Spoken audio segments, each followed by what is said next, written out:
제가 먼저 읽습니다. 예수께서 거기서 나가사 두로와 시돈 지방으로 들어가시니 하나가 그 지경에서 나와서 소리질러 이르되 주 다윗의 자손이여 나를 불쌍히 여기소서 내 딸이 흉악하게 귀신 들렸나이다 하되 예수는 한 말씀도 대답하지 아니하시니 제자들이 와서 청하여 말하되 그 여자가 우리 뒤에서 소리를 지르오니 그를 보내소서. 예수께서 대답하여 이르시되 나는 이스라엘 집에 잃어버린 양 외에는 다른 데로 보내심을 받지 아니하였노라 하시니 여자가 와서 예수께 절하며 이르되 주여 저를 도우소서. 대답하여 이르시되 자녀의 떡을 취하여 개들에게 던짐이 마땅하지 아니하니라. 여자가 이르되 주여 올소이다마는 개들도 제 주인의 상에서 떨어지는 부스러기를 먹나이다 하니 이에 예수께서 대답하여 이르시되 여자여 내 믿음이 크도다 내 소원대로 되리라 하시니 그때로부터 그의 딸이 나으니라. 아멘. 기도하겠습니다. 할렐루야. 주님 감사합니다. 오늘도 하나님 앞에 우리 모든 사랑하는 참믿음 성도들이 하나님 이 땅의 많은 분주한 일들을 뒤로하고 하나님의 그 크신 사랑 십자가를 통하여 우리를 영원히 구원하신 예수님의 십자가의 구속의 은혜를 덧입고 감격하여 하나님 나라 백성으로 살아가는 우리 참믿음 성도들이 하나님 모든 일을 멈추고 주님 앞에 모여 함께 예배하게 하시니 감사합니다. 하나님 눈에 보이지 않지만 지금 같은 시간에 영상을 통하여 하나님을 사모하며 주님을 예배하는 우리 참믿음 식구들을 하나님 돌아보아 주옵소서. 아버지 어디에 있든지 어떤 방식으로 예배하든지 하나님 그 마음의 중심을 하나님께서 기쁘게 보시고 하늘의 은혜로 덧입혀 주옵소서. 오늘도 우둔한 종의 입술을 주장하시고 하나님의 생명의 말씀만 증거하기에 부족함이 없도록 역사해 주옵소서. 오늘도 성령님 말씀 가운데 기름 부어주시고 오늘 이 시간 우리 가운데 교통하여 주셔서 하나님의 말씀을 통하여 우리가 이 세상 가운데 하늘의 은총을 덧입게 하시고 하늘의 소망으로 살아나는 귀한 시간 되게 축복하여 주옵소서. 전폭을 주님의 말씀께 의존합니다. 감사드리옵고 예수님의 이름으로 축복하며 기도합니다. 아멘. 할렐루야. 오늘 우리 마태복음 15장 21절 28절 말씀을 함께 나누고 있는데 그 이야기 여기 보면 이걸 대략 간략하게 얘기하면 예수님과 제자들이 어느 지역을 향해 가고 있었어요. 오늘 21절에 보니까 두로와 시돈 지방, 여기 잘 이거를 해석해야 되는데 21절에 보면 두로와 시돈 지방에 들어갔다 이렇게 돼 있죠, 우리 성경에. 자, 그런데 22절 한번 읽어볼까요? 시작. 가나안 여자 하나가 그 지경에서 나와서 소리질러 이르되. 자, 보세요. 예수님은 두로와 시돈, 여기 지방이나 지경이 같은 단어예요. 예수님은 두로와 시돈 지방으로 들어갔고 이 가나안 여자는 두로와 시돈 지방에서 나왔어. 그러면 물리적으로 예수님과 여자 만날 수 있을까요? 못 만나지요. 예수님은 두로와 이 시돈 안으로 들어갔고 이 여자는 두로와 시돈 지경에서 나왔다. 그럼 이게 어떻게 만나집니까? 그렇죠? 이게 왜 이렇게 됐냐면 헬라어로 카이라고 하는 그 21절에 예수님이 그 카이가 뭐냐면 뭐뭐 안으로예요. 이 뭐뭐 안으로, 그러니까 이거를 그렇게 해석을 한 건데 이게 이 단어가 그렇게만 해석되는 게 아니라 방향성을 또 얘기하기도 합니다. 예수님은 원래 어디 있었냐면 게네사렛에 있었어요. 자, 여기 그 15장 1절 다 함께 볼까요? 시작. 그때 바리새인과 서기관들이 예루살렘으로부터 예수께 나와 이르되. 자, 15장 1절에 이 바리새인과 서기관들이 왔어요. 예수님께 왔다 그러는데 그 예수님이 지금 어디 있냐? 14장 34절 다 같이 볼까요? 시작. 그들이 건너가 게네사렛 땅에 이르니. 게네사렛 땅에 있었다는 거죠. 이게 이제 예수님이 바로 그 직전에는 물 위를 걸으셨고 또 바로 직전에는 보리떡 5개 물고기 2마리로 남자만 5,000명을 먹였던 오병이어 사건이 일어났거든요. 자, 그런데 그 동선이 어떻게 되냐면 지도를 좀 띄워봐 주실 수 있을까요? 두 번째 지도 먼저 부탁을 드립니다. 정면으로 이렇게 위에서 본 지도죠. 이게 갈릴리 바다예요. 갈릴리. 여기에 보면 가버나움 보이십니까? 맨 북쪽에 있습니다. 가버나움이. 그죠? 거기가 베드로의 장모집이 있었고 베드로는 아마 처가살이를 한 것 같고 예수님이 주로 아직도 삼고 있었던 게 가버나움입니다. 여기 나와 있지 않은데 이 나사렛은 그 가버나움 게네사렛 방향으로 해서 더 이 서쪽으로 더 들어가야 돼요. 그래야 이제 나사렛 동네가 나오는데 예수님은 나사렛이 자기 동네임에도 불구하고 가버나움을 이 근거지로 해서 갈릴리 사역을 하십니다. 이유가 뭘까요? 뭐 여러 가지가 있겠지만 그 가버나움이 갈릴리 바다를 통해서 배를 타고 이동하기가 용이해서 그런 것 같아요. 여러분 그 예수님 당시에는 배가 좀 조잡해서 사실 이 갈릴리 바다에서 그 옆으로 이 서쪽으로 더 나가면 어떤 바다가 나오죠? 지중해 바다가 나오거든요. 근데 그 지중해 바다에서는 이 항해수를 하기에는 배가 그렇게 좋지가 않았습니다. 그래서 이제 이스라엘은 이 바다를 지중해라고 하는 바다를 끼고 있었음에도 불구하고 거기서는 별로 이렇게 생업 활동을 하지 않고 주로 로마가 배를 타고 군대가 오든지 물자가 오든지 그 외국 배들이 주로 다녔었죠. 그렇게 하고 이제 조금 있다가 우리가 가나안 설명을 할 때 또 얘기를 하겠지만 지금은 이제 우리가 갈릴리 바다를 좀 주목해 봐야 되는데 북쪽에 보면 가버나움이라는 데가 있어요. 자, 거기서 예수님이 제자들과 함께 배를 타고 어디로 가셨냐면 벳세다로 이동하신 거거든요, 처음에. 그래서 오병이어 기적이 베풀어졌던 게 벳세다입니다.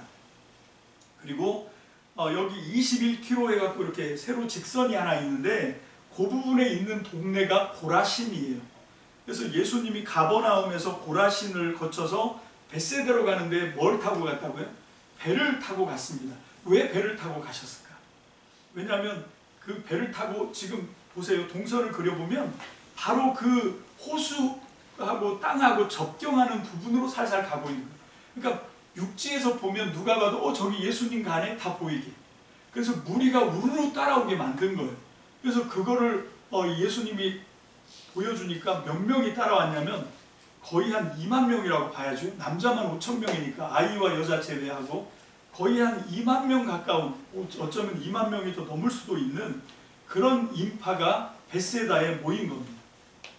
그래서 여기서 그 유명한 예수님이 오병이어 기적을 베푸시고 그 다음에 이제 제자들 보고 빨리 건너가라. 어디로 가라 그랬냐면 게네사렛으로 가라. 이렇게 말씀하고 있어요. 게네사렛이 어딘지 아시겠지?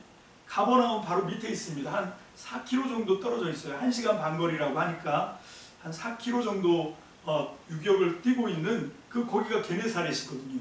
근데 이 게네사렛은 되게 유명합니다. 뭐가 유명합니까? 이 원래 갈릴리 바다 이름이 또 다르게 불리는데 게네사렛 호수예요. 그게 누가복음 5장 1절 거기 보면 게네사렛 호숫가 이렇게 되어 있잖아요. 그치? 자, 그리고 여기 이 게네사렛이라고 하는 말은 히브리 말로 긴네렛이거든요. 긴네렛이라고 하는 말 뜻이 뭔가 하면 황제의 정원이라는 뜻입니다. 왜 이게 황제의 정원일까? 여기 보면 갈릴리 호수를 주변으로 해서 대표적인 평야가 3개가 있습니다. 하나는 맨 북쪽에 벳세다 평원이 있어요. 벳세다 평원이 있고 맨 아래쪽에 아르묵 요르단 평야가 있습니다. 그리고 여기 게네사렛 평원이 있거든요. 근데 이 3개의 평야 중에 어디가 제일 비옥해서 곡식이 가장 많이 나오냐면 게네사렛 평원이에요. 여기가 되게 비옥한 땅이에요. 그래서 이 땅들의 주인은 다 예루살렘의 사두개인, 대제사장, 제사장 이런 사람들이 성전을 통해서 성전세를 받고 해서 거기서 번 돈으로 여기다 땅을 사가지고 여기서 이제 소작을 붙여먹고 그런 이게 다 거의 다 사두개인들 땅이고 제사장 땅이고 뭐 그런 땅인데 여기 있는 사람들은 다 소작을 짓고 있고 그러다 보니까 이걸 해갖고는 먹고 살기가 어려운 거예요. 평야가 있지만 그래서 사람들이 주로 갈릴리에서 고기를 잡아먹고 사는 그런 구조로 되어 있습니다. 어쨌건 게네사렛하고 막달라 마리아 이름 할 때 막달라 나오죠. 그 막달라 동네 사이가 한 6km 정도가 되는데 그 사이에 있는 평야가 게네사렛 평야입니다. 그래서 이 호수를 게네사렛 평야와 인접해 있다 그래서 게네사렛 평원이라고 이렇게 이름을 짓기도 하고, 막달라 밑에 보면 티베리아라고 있죠. 이 티베리우스 로마의 두 번째 황제입니다. 그 로마 두 번째 황제 이름으로 이 도시를 황제에게 헌정을 한 거예요. 이게 무슨 얘기인가 하면 이 티베리아에 뭐가 있다는 얘기입니까? 황제를 제사하는 황제 신전이 있다는 얘기예요. 그래서 이제 티베리아라고 하는 황제에게 헌정한 그게 있기 때문에 요한복음 21장 가면 요한복음 6장에도 두 번이나 나오는데 이 갈릴리 바다를 또 뭐라고 부르냐면 디베리아 바다 이렇게 부릅니다. 그러니까 갈릴리 바다에 대해서 오늘 완전히 이제 모든 걸 다 이렇게 얘기를 해드린 건데, 그래서 이 갈릴리 바다는 세 가지 이름으로 불려요. 갈릴리 호수, 갈릴리 바다, 혹은 게네사렛 바다, 혹은 디베리아 바닷가 이렇게 불립니다. 자, 그런데 이 갈릴리 할 때 갈릴리라고 하는 말은 그 구획 이런 뜻이에요. 이 그 경계 뭐 이런 구분을 짓는다 그런 뜻이 이제 갈릴리인데, 어쨌건 뭐 이걸 너무 깊게 설명한 것 같네요. 어쨌건 자, 그래서 지금 예수님이 게네사렛에 있었다라고 하는 거지. 자, 여기서 어디로 옮겨 가셨다는 겁니까? 오늘 본문 말씀에 보면 예수께서 이 게네사렛에서 나가셨어요. 왜 나가셨냐? 아까 우리 읽었던 마태복음 15장 1절에 보면 그 게네사렛으로 누가 찾아왔다고요? 바리새인과 서기관들이 왔어요.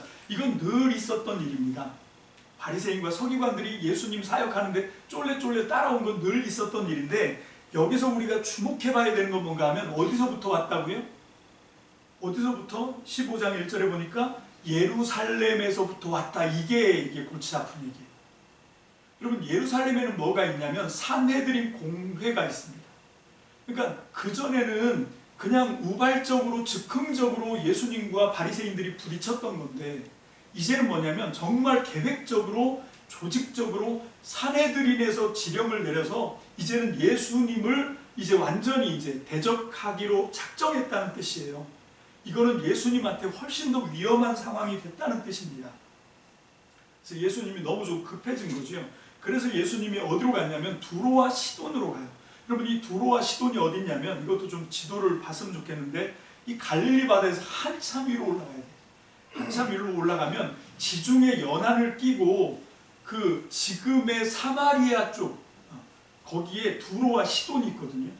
거기가 옛날에 어떤 문명이 있었냐면, 여러분 혹시 들어보셨나요? 페니키아라고. 페니키아가 바로 이 두로 시돈을 거점으로 해서 거기가 있었던 거예요. 이 사람들은 굉장히 자긍심이 센 사람입니다. 여러분, 그래서 이게 그 마태복음 15장 21절 28절 이게요, 마가복음의 병행구에 보면 여기는 가나안 여자라고 되어 있는데 거기는 어떤 여자라고 되어 있죠? 들어보셨나요? 시로보니게. 이게 무슨 얘기냐면 시리아 페니키아 이렇게 됩니다. 그래서 시리아 페니키아 여자라고 불리는 게 이게 가나안 여자예요.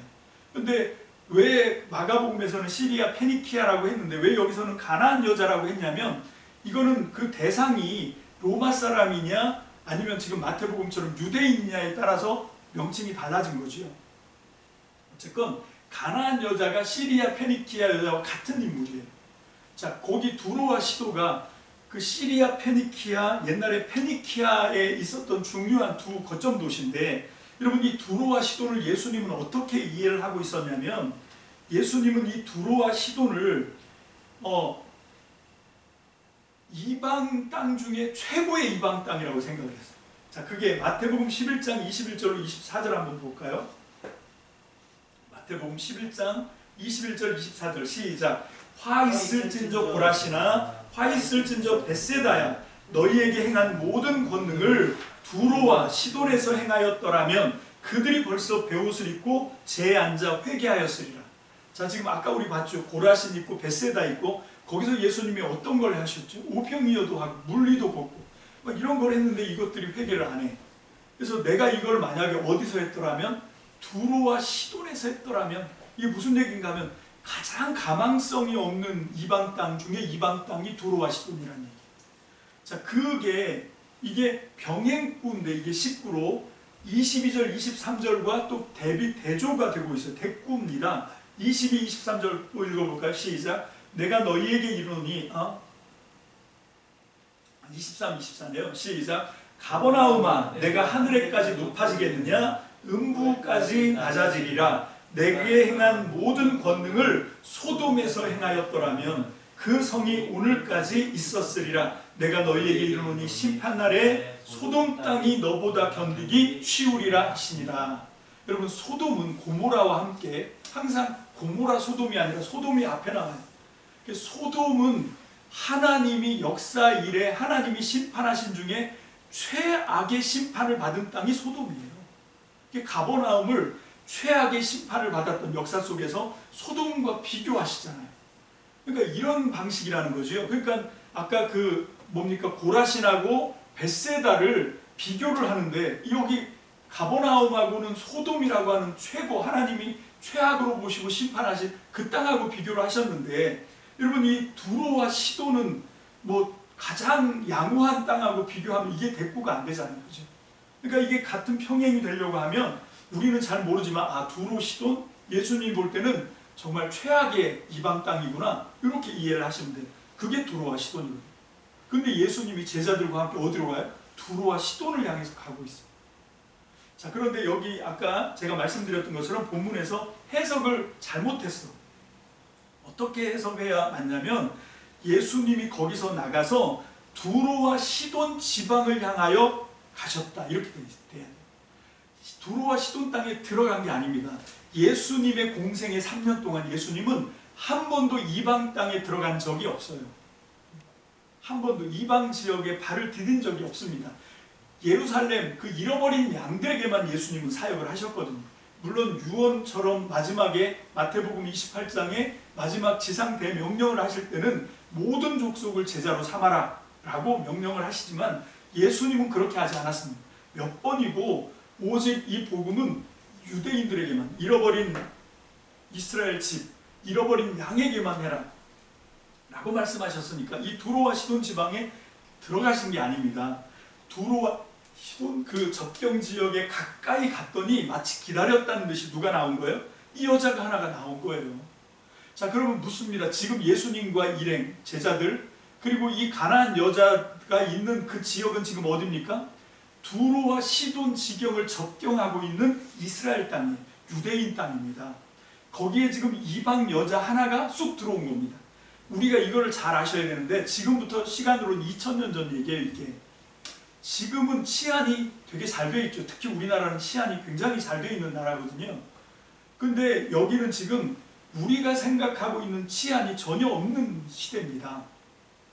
로마가 속국으로 다스리고 있으니까, 물론 로마가 있기도 하지만 로마가 그런 자잘한 치안까지는 신경 쓰지 않아요. 그래서 여기 지금 두로와 시돈에서 이 여자가 혼자 몸으로 이스라엘 땅에 들어왔다는 것만 해도 우리는 잘 모르는데, 지금 이 마태복음은 유대인들이 보는 거거든요. 유대인들이 이 성경을, 예수님의 말씀을 마태복음으로 볼 때 두로와 시돈 여자가 들어왔다고? 그러면 이때부터 이게 기가 막힌 얘기가 되는 거예요. 야, 이 여자 살아남기 힘든데? 이렇게 되는 거예요. 그 정도예요. 특히 두로와 시돈은 이 유대 사람들이 아주 굉장히 경멸하는 땅이 두로와 시돈이거든요. 근데 거기서 지금 이 여자가 겁도 없이 혼자, 여럿이 일행을 해갖고 나온 것도 아니고 혼자 여자 몸으로 혼자 이 자기네 땅을 벗어나서 유대 땅으로 들어왔다. 이것만 해도 지금 굉장한 일입니다. 근데 이 여자가 들어와서 지금 뭐 하고 있습니까? 이 유대 땅에 들어와서 가나안 여자 하나가 그 지경 두로와 시돈에서 나와서 뭘 하고 있어요? 소리를 질러요. 지금 나온 것만 해도 위험한데 나와가지고 소리를 질렀다라고 하는데, 우리말로는 이게 표현이 잘 안 되는데, 이게 뭔가 하면 계속 진행형입니다. 계속 소리 질렀다는 얘기예요. 그러면 이 여자는 무슨 얘기인가 하면 목숨 걸었다는 얘기입니다. 죽을 각오를 했다는 얘기예요. 그런데 이 여자가 소리 지르는 내용이 뭐예요? 주 다윗의 자손이여 나를 불쌍히 여기소서, 내 딸이 흉악하게 귀신 들렸나이다. 이거를 목청 높이, 그러니까 왜 목숨 걸고 그 두로 시돈에서 이스라엘 땅을 밟았냐면, 여자 혼자 몸으로 왜 그 모험을 감행했냐면 뭐 때문에? 자기 딸 때문에. 여기 와서 왜 목숨을 걸고 소리를 지르기 시작했냐면 뭐 때문에? 자기 불쌍한 딸 때문에. 이 엄마는 자기 딸을 위해서 지금 목숨을 걸고 예수님께 매달리고 있는 거예요. 이 여자도 소문 들었어요. 예수님 만나면 어떤 흉악한 귀신이라도 다 쫓김을 받는다고 하더라. 내 딸이 살 가망은 뭐밖에 없다? 예수님께 청하는 수밖에 없다. 그래서 예수님을 따라다니면서 소리 지르고 있는 겁니다. 자, 그런데 예수님이 하시는 게 참 신기해. 23절 다 함께 볼까요? 시작. 예수는 한 말씀도 대답하지 아니하시니 제자들이 와서 청하여 말하되 그 여자가 우리 뒤에서 소리를 지르오니 그를 보내소서. 만약에 여기 예수님 없고 예수님의 제자들만 있었다면 어떤 일이 벌어졌을 것 같습니다. 저는 상상이 돼요. 예수님 없고 제자들만 있었으면 그 여자는 이 제자들 일행이 던진 돌에 맞아서 죽었을 거예요. 그래도 된다고 돼 있어요. 근데 예수님이 있으니까 차마 돌도 던지지 못하고, 여기 지금 세 부류의 사람들이 있습니다. 1번 예수님. 근데 예수님은 입 꾹 닫고 아무 일이 없었다는 듯이 완전 무시하고 그냥 자기 할 일을 하고 있어. 두 번째 일행은 누굽니까? 가나안 여자 이 혼자 와가지고 지금 이 여자가 불쑥 유대 땅에 들어왔다는 것도 신기한데 와가지고 이제 막 미친 듯이 소리를 지르면서 예수님을 졸졸 따라다니고 있는 거예요. 그 가운데 낀 일단의 무리, 그게 누구지? 예수님의 제자들. 뭐 이러지도 저러지도 못하는 거예요. 그냥 자기네 전통에 의하면 이 여자는 자기들이 율법에 의해서 돌 던져서 죽여야 되는데, 근데 예수님은 그러라고도 하지 않고 또 이 여자를 불러다가 뭘 하려고도 하지 않고 그냥 이 여자는 쫓아오면서 소리를 지르고 있고, 지금 땅은 어디고? 유대 땅이고. 제일 어떻게 보면 양쪽에 끼어서 난감한 게 제자들일지도 몰라요. 아니 안 그래도 지금 유대인들한테 예수님 욕먹고 있고 구설수에 올라가 있는데 왜 이것도 이런 식으로 하시지? 그냥 불러다가 해결해 주려면 해결해 주시고, 귀신 쫓는 거 예수님한테 일도 아니니까, 그죠? 아니면 유대인 전통을 따라서 야 돌 던져, 그러면 그냥 한 방에 해결할 수 있는 거거든요. 이것도 아니고 저것도 아니고 지금 이게 계속 되고 있고, 지금 이 땅은 어디고? 유대 땅이고, 거기 유대인들이 지금 다 지켜보고 있을 거고, 난감한 거예요. 근데도 예수님이 입을 꾹 닫고 있으니까 드디어 가장 그렇지 아쉬운 놈이 우물 판다고 누가 얘기합니까? 누가 얘기해요? 이 예수님의 제자들이 얘기하는 거지. 제자들이 예수님, 그 여자가 지금 우리 뒤에서 악을 쓰는 소리 안 들립니까? 이거 어떻게 해결할까요? 이렇게 이제 완전히 저 나라로 보내든지 아니면 해결해서 자기 집으로 돌려보내든지 둘 중에 하나를 해달라는 거예요. 자, 24절 예수님이 뭐라고 대답하시나 다 같이 봅니다. 시작. 예수께서 대답하여 이르시되 나는 이스라엘 집 잃어버린 양 외에는 다른 데로 보내심을 받지 아니하였노라. 와, 지금 이 상황에서 예수님의 대답을 들었을 때 이게 만족스러운 대답입니까? 여러분 여기 두 부류, 이 여자도 그렇고 가나안 여자, 그 다음에 예수님의 제자들도 이 말이 지금 이 상황에서 적합한 말이에요? 그럼 어쩌라는 말이에요? 예수님은 뭐라고? 나는 내 길 갈 거야. 나는 오직 이스라엘 집 잃어버린 양 거기만 관심이 있어, 이 얘기를 하시는 거예요. 그랬더니 또 아쉬운 사람이 우물 판다고 이번에는 누가 액션을 합니까? 25절 다 같이 봅니다. 시작. 여자가 와서 예수께 절하며 이르되 주여 저를 도우소서. 자, 지금 여자가 예수님 일행 앞으로 달려가서 어떤 행동을 합니까? 절을 합니다. 여기서 절을 한다는 게 무슨 얘기입니까? 예수님이 뭐라고 하시든 나는 이제 예수님의 소유가 되기를 원합니다. 그런 뜻이에요. 예수님이 지금 나는 이스라엘 집에게만 이거 할 거야. 그러니까 이 여자가 그 안으로 들어오고 싶다고 얘기하는 거예요. 자기는 가나안 여자인데 이 이방 혈통을 갖고 있어도 이방 사람도 유대인이 되는 방식이 있거든요. 그게 경건한 유대인이에요. 나는 비록 이방인으로 출생했지만 나는 이제 유대인처럼 살겠습니다 하면 자기의 신앙을 고백하고 유대인화 되는 그런 게 있어요. 그게 백부장 고넬료 같은 사람이 경건한 유대인이잖아요. 이 여자도 이제 자기 딸을 위해서 뭐든지 하겠다는 거예요. 자, 그럼 이게 어떤 또 위험이 생기냐면 이 여자는 이제 두로와 시돈에 가면 죽습니다. 여러분 지금은 뭐 신앙의 자유가 있지 이런데 옛날에는 그런 거 없어요. 이게 두로 시돈 지역이면 거기에서 섬기는 신을 섬겨야 돼요. 그죠? 근데 이 여자가 지금 자기 딸을 위해서 이 예수님한테 절을 했다? 그러면 이제 이 여자는 두로 시돈 들어가면 위태로워집니다. 예수님이 그 절한 여자를 받아들였다 그러면. 그래서 여자가 절을 해요.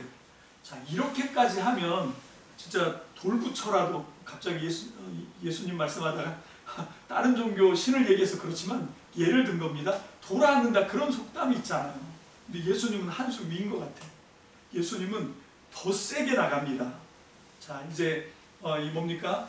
이 우왕청심원을 드셨다고 생각하고 심장이 나대지 않도록 좀 이렇게 진정을 시키면서 26절 다 같이 봅니다. 시작. 대답하여 이르시되 자녀의 떡을 취하여 개들에게 던짐이 마땅하지 아니하니라. 아니 어떻게 사람을 개 취급할 수 있죠? 아니 아무리 예수님이라도 이거 온당합니까? 이거 안 되는 거잖아요. 근데 예수님은 과감히 그걸 해버려요. 개들에게 내 자녀한테 줘야 될 떡을 개한테 주는 게 맞아? 이렇게 얘기하신 거예요. 야, 진짜 해도 너무 하셨네. 자, 그런데 이 여자 어떻게 합니까? 그 다음에 여자 대답이 더 충격적입니다. 27절 시작. 여자가 이르되 주여 올소이다. 이게 무슨 얘기입니까? 예, 맞습니다. 나 개입니다. 라고 얘기하는 거예요. 자, 이 여자가 두로시돈 지경을 목숨 걸고 넘어온 거, 와가지고 목숨을 완전히 내놓고 소리 지른 거, 그리고 예수님 앞에 절까지 한 거. 그래서 예수님이 제자로 받아들여주면 이제 이 여자는 두로시돈 못 가요. 완전 목숨 걸고 하는 모든 행동, 이게 다 누구 때문에 그렇다고요? 집에 두고 온 아픈 딸, 흉악히 귀신 들리는 그 딸을 위해서 이 엄마는 다 거는 거예요. 다. 여기 지금 예수님이 처음 만났는데 예수님이 자기를 개라고 취급을 했어요. 얼마나 모욕스럽습니까? 얼마나 치욕스럽습니까? 그런데도 이것도 꿀꺽 참아요. 왜? 딸 때문에. 이 엄마는 자기 딸을 위해서라면 어떤 수모, 어떤 경멸, 어떤 모욕도 다 받아낼 그런 준비가 딱 되어 있는 거예요. 다 받습니다. 예, 옳습니다. 무슨 얘기예요? 나 개입니다. 이렇게 얘기하는 거예요. 여러분, 여기 이 딸을 향한 이 엄마의 정말로 지고지순한 사랑을 아십니까? 그런데 이게 이 귀신 들린 여자의 엄마만 그렇겠어요?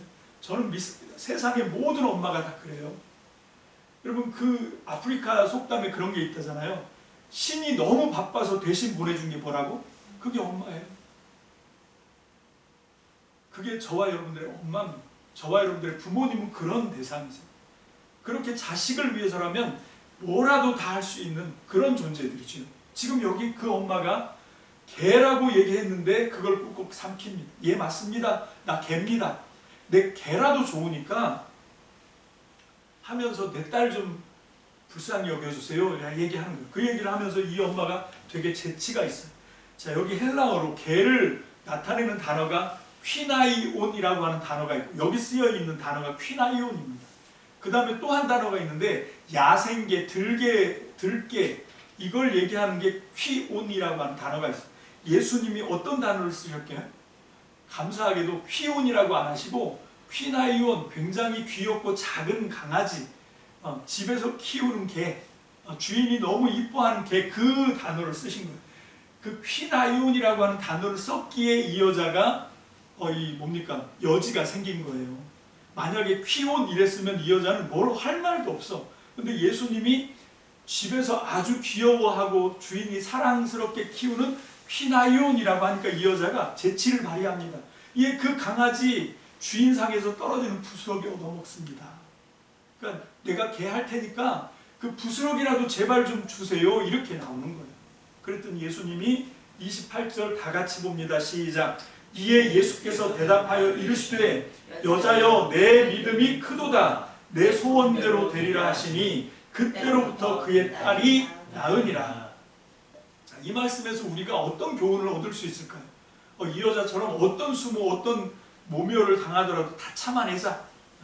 아까 얘기했죠. 모든 엄마들이 다 한다고. 자식을 위해서라면, 내 자식이 죽고 사는 문제에 걸려있다 그러면 여러분 이거 안 할 엄마 없습니다. 지금 이 본문이 그 얘기를 하는 걸까요? 예수님이 그걸 보고 이 여자의 믿음이 크다 이 얘기를 하는 걸까요? 저는 그거 아니라고 생각합니다.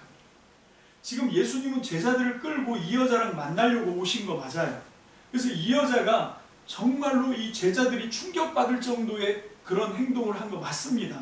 그런데 우리가 이 성경에서 자꾸 그런 식으로 하나님이 쓰시고 예수님이 사용하신 어떤 사람들한테 우리가 자꾸 시선을 뺏기는 그런 실수를 할 때가 많아요. 이게 마치 뭐와 같으냐면 그런 얘기 있잖아요. 왜? 불경에 나오는 얘기인데 부처님이 달을 가르쳤는데 사람들은 뭐만 본다? 손가락만 본다는 거예요. 지금 이 여자, 가난한 여자가 중심이 아닙니다. 예수님은 이 여자의 행동을 통해서, 이 여자의 태도를 통해서 보여주고 싶었던 게 있어. 그게 뭡니까? 이거 뭘 보여주고 싶었냐면 하나님의 은혜를 보여주고 싶었던 거예요. 여러분 이거 있잖아요. 사람하고 개미의 간격이 있습니다. 여러분 사람과 개미의 갭이 있어요. 그 다음에 하나님과 인간의 갭이 있습니다. 어떤 게 더 크죠? 하나님과 인간의 차이가 훨씬 더 큽니다. 하나님은 창조자고 우리는 피조물이에요. 개미도 피조물입니다. 여러분 우리는 다 눈에 보여요. 다 물질로 되어 있습니다. 그런데 하나님은 영입니다. 여러분 이 차이를 우리가 잘 몰라요. 우리가 인간이다 보니까 우리 인간은 어떤 착각을 하냐면 자기가 신인 줄 알아. 요즘 김연아 씨가 하는 그 선전에 보니까 그런 거 나오더라고요. 밥통인가 밥솥 선전하면서 지가 이쁜 줄 안다고. 저만 봤나요? 저는 그거 보고 빵 터졌는데 그런 식으로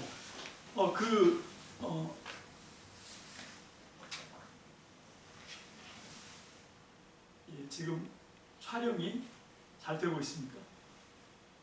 안 되고 있습니까? 방금 꺼졌어. 아 예. 다시.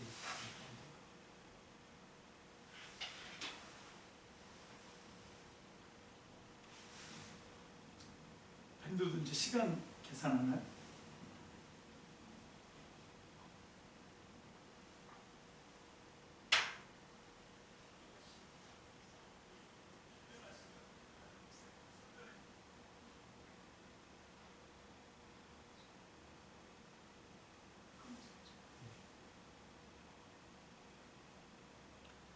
선전 얘기 하지 말라는 거.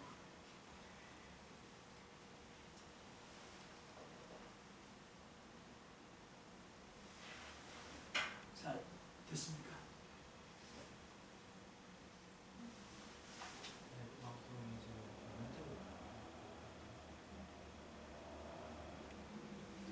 그러면 바꿀까요? 바꾸면 안 되나?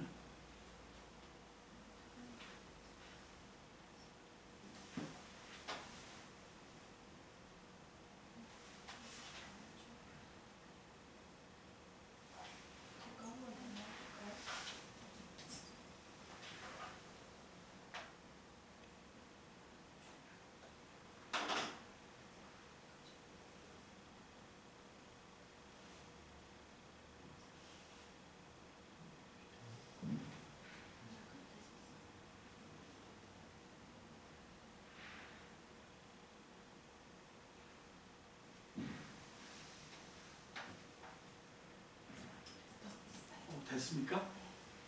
자 이제 계속 합니다. 자 이게 하나님과 인간의 갭이 훨씬 더 큽니다. 그러니까 인간과 개미 사이의 갭보다 자 무슨 얘기를 하는 건가 하면 사람인데 개 취급한 게 더 모멸스럽고 경멸스러운 걸까요?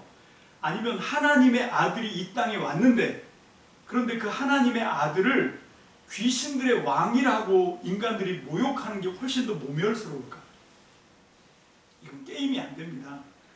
자 여기 그 마태복음 11장 마태복음 12장 24절입니다. 12장 24절. 자, 다 같이 봅니다. 시작. 바리새인들이 듣고 이르되 이가 귀신의 왕 바알세불을 힘입지 않고는 귀신을 쫓아내지 못하느니라 하거늘. 예수님을 귀신의 왕 바알세불이 지켰다라고 지금 모욕을 하는 거지. 여러분 이런 걸 한두 번 얘기하는 게 아닙니다. 그리고 예수님을 나중에는 어떻게 하냐면 마태복음 27장 38절 42절 시작. 이때 예수와 함께 강도 둘이 십자가에 못 박히니 하나는 우편에 하나는 좌편에 있더라. 지나가는 자들은 자기 머리를 흔들며 예수를 모욕하여 이르되 성전을 헐고 사흘에 짓는 자여 내가 만일 하나님의 아들이거든 자기를 구원하고 십자가에서 내려오라 하며 그와 같이 대제사장들도 서기관들과 장로들과 함께 희롱하여 이르되 그가 남은 구원하였으되 자기는 구원할 수 없도다. 그가 이스라엘의 왕이로다. 지금 십자가에서 내려올지어다. 그리하면 우리가 믿겠노라.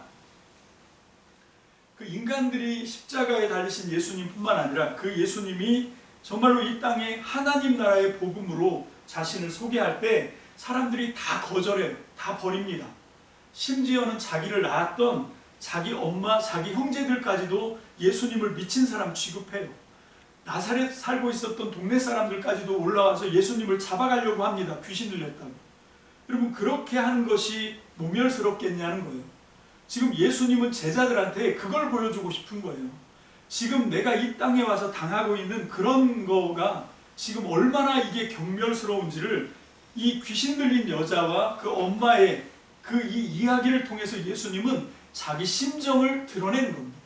여러분, 믿음이라고 하는 게 어떤 자기가 믿는 바를 향해서 얼마나 지고지순하게 헌신하는, 그게 믿음이 아닙니다. 여러분, 우리가 이 믿음을 잘 정리해야 되는데, 믿음은 뭐냐면 나 같은 걸 위해 하나님이 하신 일을 감사하게 받는 게 믿음입니다. 하나님이 나를 구원하시고 나를 사랑하시고 그래서 예수님을 보내주시고 한 걸 내가 믿습니다. 이게 믿음이지. 이게 그 믿음이 뭡니까? 서로 더 좋고 나쁘고 그런 차이가 아닙니다. 예수님이 베드로에게 왜 믿음이 작은 자야, 왜 의심했느냐 라고 말씀하실 때 어떤 그 제자 베드로에게 어떤 더 강력한 어떤 열심, 이런 걸 원하는 게 아니에요. 예수님이 하나님이고 그분이 하실 수 있는 일을 베드로가 제발 좀 받아들였으면 좋겠다, 그 얘기를 하는 거죠. 왜? 지금 베드로가 물 위에 빠져들어가는 그 시점이 언젠가 하면 바로 방금 전에 예수님이 보리떡 5개, 물고기 2마리로 5,000명을 먹이셨거든요. 이게 사람이 할 수 없는 일입니다. 근데 그런 걸 하고도 이걸 못 믿어. 그걸 의심해. 여러분, 믿음이라고 하는 건 뭔가 하면 내가 믿은 어떤 대상을 향해서 지고지순하게 뭘 펼치고 막 그 신념을 강화하고, 그게 믿음이 아닙니다. 착각하시면 안 돼요. 그건 신념입니다. 믿음은 뭔가 하면 하나님이 나에게 베풀어 주신 일을 내가 그냥 땡큐 하면서 받는 거예요. 마치 뭐와 같으냐면 내가 지금 완전히 늪에 빠져서 점점 빨려 들어가고 있는데 누가 나한테 그 늪으로 들어오면 같이 빠지니까 어떻게 하냐면 밖에서 이 짝대기를 딱 줬어. 그럼 믿음은 뭔가 하면 그냥 그 짝대기를 잡는 거예요. 그게 믿음입니다. 자, 여기 이 여자 보고 내 믿음이 크다라고 말씀하신 게 뭐지요? 여러분, 다른 게 아닙니다. 지금 이 여자가 자기 딸을 위해서 예수님한테 보여준 게 뭔가 하면 막 어떤 신념의 이거 되게 막 강했죠. 그거를 제가 무시한 건 아니지만 그게 중요한 게 아니라는 거예요. 지금 예수님이 어떤 모멸을 하고 어떤 모욕을 하고 어떤 걸 해도, 반응을 해도 거기에 대해서 휩쓸리지 않고 끝까지 예수님에 대해서 뭘 포기하지 않았다는 거죠. 예수님은 내 딸을 위해서 그걸 하실 수 있는 분이라고 하는 것을 포기하지 않는 거, 이게 믿음인 거예요. 이 여자가 막 어떤 그 모멸을 당하고 수치를 당해도 벌떡벌떡 일어나고, 그 믿음 때문에 그런 게 아닙니다. 뭐 때문에 그랬다고요? 딸 때문에 그런 거예요. 딸 때문에. 자, 예수님은 하나님이신데 왜 육신을 입고 이 땅에 내려오셨습니까? 왜 예수님은 지금 귀신 집혔다라고 하는 모욕, 바알세불이다라고 하는 모욕을 듣고도 왜 지금 예수님이 참으세요? 제자들까지도 막 사정없이 흔들리고 있는데도 왜 예수님은 포기하지 않고 끝까지 십자가를 향해서 뚜벅뚜벅 걸어가고 있습니까? 왜? 뭐 때문에? 나를 위해서. 예수님은 이걸 보여주고 싶었던 거예요. 이 사건을 통해서. 나 같은 죄인을 위해서, 그 당시에는 예수님의 제자들을 위해서, 내가 지금 저 여자가 자기 딸을 위해서 이 모든 모멸과 수치를 다 참고 목숨을 거는 이유가 딸을 살리기 위해서잖아. 나도 너희를 위해서 지금 이 십자가를 향해서 가고 있는 거예요. 하나님인데 이 땅에 사람 몸을 입고 오신 것도 그렇고, 그리고 사람들한테 이 말도 안 되는 모욕을 받으시면서도 그걸 참고 이제 십자가에서는 벌거벗겨진 채로 수치를 당하고 거기서 사람들이 머리를 흔들면서 조롱을 하고 욕을 하고 해도 다 참고 했던 이유가 뭡니까? 저와 여러분들을 구원하기 위해서. 그런데 그 구원을 받으려면 어떻게 해야 되는 거예요? 이 여자처럼 예수님을 향한 그분이 나를 위해서 해주실 수 있다라고 하는 그 신뢰, 확신을 포기하지 않는 겁니다. 근데 우리는 어떻게 합니까? 눈에 보여지는 상황을 보면 이게 자꾸 이랬다 저랬다 아주 변덕스럽잖아요. 그러면 안 됩니다. 여러분 그게 중요한 게 아니고 하나님의 은혜를 내가 얼마만큼 신뢰하느냐, 얼마만큼 믿느냐, 그분이 나를 위해서 베풀어 주신 그것을 내가 얼마만큼 믿고 인정하고 따라갈 수 있느냐, 이 싸움인 거죠. 자, 오늘 말씀을 정리합니다. 이 여자에게 내 믿음이 크다라고 말씀하신 그 이유가 이 여자가 예수님이 어떤 경멸을 하고 어떤 모멸을 해도 그것들을 다 참고 이겨냈던 거, 그거를 칭찬하신 게 아닙니다. 여러분 그거는 이 여자가 우리가 아까 말씀을 통해서 잘 봤지만 자기 자식 때문에 그랬어요. 엄마는 자식을 위해서라면 어떤 짓도 할 수 있습니다. 예수님이 지금 그걸 얘기한 게 아니에요. 그리고 제자들한테 그런 식으로 행동을 하라라고 부추기는 게 아닙니다.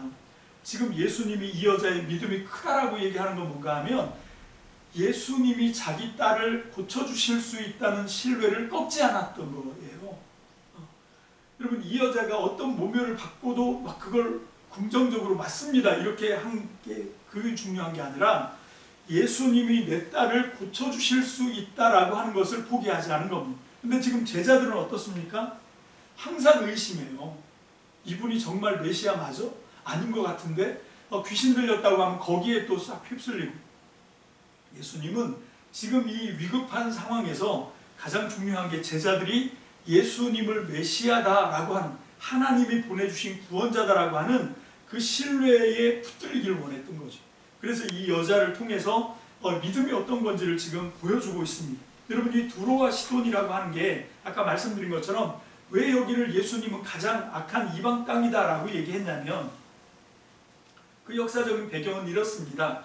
마태복음 17장 27절 한번 함께 보겠습니다. 마태복음 17장 27절. 자, 시작.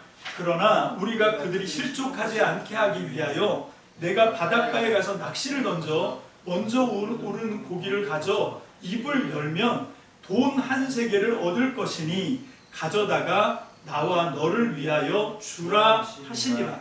자, 동전 하나를 예수님이 베드로한테 말씀하신 거예요. 그 갈릴리 호숫가에다가 한번 그물을 던져라. 낚시죠. 낚시를 던져라. 그러면 물고기 하나가 물 거다. 이게 건져 올리면 그때 올라온 첫 번째 고기에 입을 열면 뭐가 나온다? 동전 한 입이 나오는 거예요. 한 세겔이 나온다. 이걸 가져다가 성전세를 바쳐라. 왜 그랬냐면 이 마태복음 17장에 바리새인들이 시비를 건 거예요. 왜 니네 스승님은 성전세 안 내? 이러고 이제 시비를 거는 거예요. 성전세를 왜 안 내? 이렇게. 그랬더니 거기에 대한 해명을 다 했지만 내가 왜 성전세를 안 내는지에 대해서 다 말씀하시지만 그럼에도 불구하고 혹시 이것 때문에 순수한 어떤 사람이 예수님이 성전세를 안 내는데 이거에 구설수에 휘말리고 그 사람이 실족할까봐 예수님이 그 사람들을 위해서 우리 성전세를 내자 말씀하시는 거예요. 그래서 물고기 입을 열면 동전 하나가 나올 거야. 이 동전이 뭔가 하면 한 세겔이거든요. 근데 이게 지역마다 한 세겔, 똑같은 한 세겔인데 지역마다 유통되는 동전은 틀려요. 그런데 예루살렘 성전에서 받는 동전은 딱 하나밖에 없어요. 그게 뭡니까? 두로에서 만든 동전이. 그걸 두로 동전이라고 하거든요. 두로 동전은 왜 그러면 예루살렘 성전에서 그걸 왜 받을까요? 거기는 어떤 흉상이, 사람 얼굴이 없어요. 그러니까 예루살렘 성전은 보면 다 로마 황제의 얼굴이나 아니면 총독이나 아니면 헤롯의 흉상이나 이런 것들이 새겨져 있는 동전을 다 유통을 시키거든요. 근데 이 두로시돈 페니키아 사람이라고 그랬잖아요. 이 사람들은 헬라 제국에 의해서 정복을 당했을 때도 알렉산더에게 굽히지 않았습니다. 로마 폼페이우스에게 정복을 당했을 때도 그 폼페이우스에게 굴복하지 않아요. 그만큼 이 사람들은 자긍심이 있습니다. 이 사람들이 실제로 존재했던 건 한 300년밖에 안 되거든요. 문명을 이루고 국가권을 갖췄던 건 주전 1500년부터 해서 1200년에 망합니다. 1200년에 망했는데도 불구하고 이 사람들은 우리는 페니키아 사람이야 라고 하는 그 지조가 굉장히 강했어요. 그래서 여기 있는 여자가 시로 페니키아 사람이에요. 수리아 페니키아 사람. 그래서 이 사람들은 절대 누구에게 굽신거리거나 그 사람이 아무리 위대하다고 사람들이 막 떠벌려도 그 사람을 동전에다 찍지 않습니다. 이게 뭘 찍냐면 그냥 곡식이나 열매나 이런 걸 갖다가 만들어 동전. 그래서 이게 예루살렘 성전에서 쓰기가 너무 좋은 거예요. 그래서 사람 얼굴이 있으면 우상 숭배가. 그래서 예루살렘 성전에서 이 세 개를 쓰는 겁니다. 그런데 예수님이 볼 때 그거는 뭐죠? 그게 교만인 거예요. 그러니까 하나님이 뭐를 가장 싫어하냐면 자기 자신을 강조하는, 그래서 그 자기에 대한 어떤 신뢰를 갖는 거, 이거를 하나님이 싫어한다. 이게 여기서도 잘 드러나고 있습니다. 자, 그래서 오늘 우리는 이 말씀을 통해서 마태복음 15장 21절 28절을 통해서 예수님이 어떤 분이신가, 하나님이신데 저와 여러분들의 죄를 위해서 이 땅에 사람 몸을 입고 오셨고 십자가를 지기까지 우리를 위해서 그 어마어마한 헌신을 하셨습니다. 마치 자식을 위해서 엄마가 무슨 짓을 하는 것처럼 하나님이 지금 그렇게 하셨어요. 자기 아들을 포기하셨습니다. 하나님이 지금 우리를 위해서 하신 그 일을 예수님이 보여주고 계신 거죠. 그래서 우리는 그 예수님을 믿어야 됩니다. 할렐루야, 아멘. 그래서 이 믿음이 어떤 건지를 우리가 분명히 이 말씀을 통해서 확실하게 정리할 수 있겠습니다. 오늘 시간 정말 우리도 이 수로보니 여인을 통해서 예수님이 보여주고자 하시는 그걸 제대로 발견하고, 우리도 예수님, 그 예수님이 하나님의 아들로 우리에게 베풀어 주신 그 은혜를 겸손하게 받는 저와 여러분들 되시기를 주님의 이름으로 축복합니다. 기도합시다. 할렐루야, 주님 감사합니다. 오늘 시간 이 수로보니게 가나안 여자를 통해서 믿음이 무엇인지 우리가 말씀을 통해서 분명히 확실하게 정리합니다. 하나님, 정말로 우리도 어쩌면 우리 자신의 믿음에 자긍심을 갖고 있는 것은 아닌지, 하나님 이 모든 것을 십자가에 못 박게 하시고 오직 하나님이 나를 위해서 베풀어 주신 그 은혜에 집중하게 도와주시옵소서. 하나님이 자기 아들을 희생하면서 그 십자가를 통해서 하신 일이 무엇인지 거기에 집중하는 저와 우리 참믿음교회 성도들이 다 되게 축복하여 주시옵소서. 그래서 하나님, 정말로 이 시대에 허탄한 자기의 열심을 자랑하는, 그것을 믿음이라고 착각하는 그런 어리석은 길로 우리가 휩쓸려 가지 않고 정말로 진정한 참된 믿음의 길을 우리가 온전히 구별하여 갈 수 있도록 하나님, 우리의 발걸음, 우리의 신실한 삶을 하나님께서 거룩한 길로 인도하여 주옵소서. 감사를 드립니다. 예수님 이름으로 축복하며 기도합니다. 아멘. 자, 우리 다 자리에서 일어나시고 오늘 우리에게 주신 하나님의 말씀을 함께 믿음으로 받습니다. 마태복음 15장 21절로 28절입니다. 다 같이요. 시작. 예수께서 거기서 나가사 두로와 시돈 지방으로 들어가시니 가나안 여자 하나가 그 지경에서 나와서 소리질러 이르되 주 다윗의 자손이여 나를 불쌍히 여기소서. 내 딸이 흉악하게 귀신 들렸나이다 하되 예수는 한 말씀도 대답하지 아니하시니 제자들이 와서 청하여 말하되 그 여자가 우리 뒤에서 소리를 지르오니 그를 보내소서. 예수께서 대답하여 이르시되 나는 이스라엘 집에 잃어버린 양 외에는 다른 데로 보내심을 받지 아니하였노라 하시니 여자가 와서 예수께 절하며 이르되 주여 저를 도우소서. 대답하여 이르시되 자녀의 떡을 취하여 개들에게 던짐이 마땅하지 아니하니라. 여자가 이르되 주여 올소이다마는 개들도 제 주인의 상에서 떨어지는 부스러기를 먹나이다 하니 이에 예수께서 대답하여 이르시되 여자여 내 믿음이 크도다. 내 소원대로 되리라 하시니 그때로부터 그의 딸이 나으니라. 아멘. 할렐루야. 이제는 우리 주 예수 그리스도의 은혜와 하나님 아버지 무한하신 사랑하심과 성령의 감화, 감동, 축복하시고 교통하시는 능력의 역사가 오늘 시간 이 가나안 여인을 통하여 예수님께서 우리에게 보여주고 싶었던 것, 이 여자가 어떤 시험을 당해도 예수님을 자기의 주인으로 영접하는 것처럼 우리도 오직 예수님만 나의 구주와 주님으로 붙들고 하나님 거기에 인간의 어떤 열심이나 인간의 어떤 노력이나 가상한 어떤 것을 보태는 것이 아니라 하나님께서 예수님을 통하여 우리에게 주시는 그 크신 은혜에만 집중하는 것이 온전한 믿음인 것을 깨닫고 하나님 그 믿음으로 굳게 서며 또 우리의 주변의 사람들에게 그 믿음을 전파하기로 결단한 사랑하는 참믿음교회 성도들 머리 위에, 저들의 가정과 사업장 위에, 이 나라 이 민족의 소망인 교회와 우리 미래의 소망인 자녀들 머리 위에 이제로부터 영원토록 함께 있을지어다. 아멘.